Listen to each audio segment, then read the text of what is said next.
Hello বন্ধুরা, কেমন আছেন? আশা করি সবাই ভালো আছেন। বন্ধুরা, দেশেই সব রোগের চিকিৎসা সম্ভব এরকমটা কিন্তু জানিয়েছেন স্বাস্থ্যমন্ত্রী।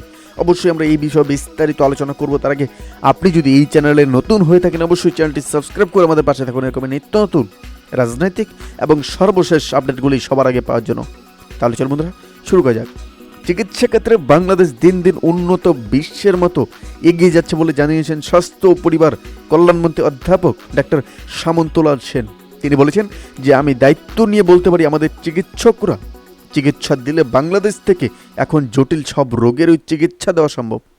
মঙ্গলবার দুপুরে বঙ্গবন্ধু শেখ মুজিব মেডিকেল বিশ্ববিদ্যালয়ে নাভা ও নোহা নামক দুই শিশুর জোড়ামাথার সফল অস্ত্রোপচার প্রসঙ্গে আয়োজিত এক সংবাদ সম্মেলনে তিনি কথা বলেন।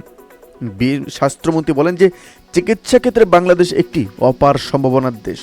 আমাদের দেশে প্রচুর শিক্ষার্থী প্রতি বছর মেডিকেলে পড়ালেখা শেষ করে চিকিৎসক হচ্ছেন। আমাদের চিকিৎসকরা যেমন মেধাবী তেমন দক্ষ, শুধু একটু সুযোগ সুবিধা বাড়াতে হবে এবং তাদেরকে দায়িত্ব অনুযায়ী ভরসা দিয়ে আত্মবিশ্বাস নিয়ে কাজ করার সুযোগ দিতে হবে। তাহলে বাংলাদেশের থেকে কোনো রোগীকে আর আগামীতে বিদেশে যেতে হবে না।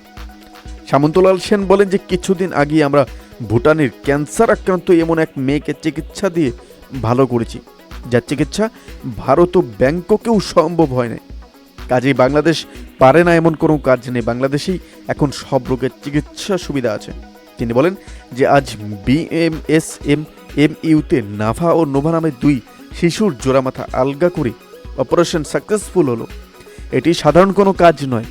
এখানে আমাদের অভিজ্ঞ বড় একটি চিকিৎসক টিম একটানা 13 ঘন্টার বেশি সময় অপারেশন করে এই অসাধ্য সাধন করেছেন। এই অপারেশন ভারত বা বাইরের দেশে করতে গেলে প্রায় 1 কোটি টাকা খরচ হতো, কিন্তু বাংলাদেশে এই দুই অবুঝ শিশুর চিকিৎসা ব্যয় প্রধানমন্ত্রী নিজে বহন করেছেন।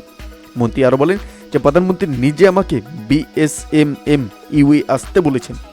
এর আগেও বাংলাদেশের প্রধানমন্ত্রী শেখ হাসিনার নির্দেশনায় আমার ওই মাথা জোড়া লাগা শিশু সফল অপারেশন করেছি। সুযোগ পেলে আমরা সেই আসলেই পারি, এগুলো হচ্ছে তারই প্রমাণ। এ সময় অন্যদের মধ্যে উপস্থিত ছিলেন বিএসএমএমইউ এর উপাচার্য অধ্যাপক ডাক্তার শাহাবুদ্দিন আহমেদ এবং নোভানাভার মা সহ অন্যান্য সিনিয়র চিকিৎসকরা।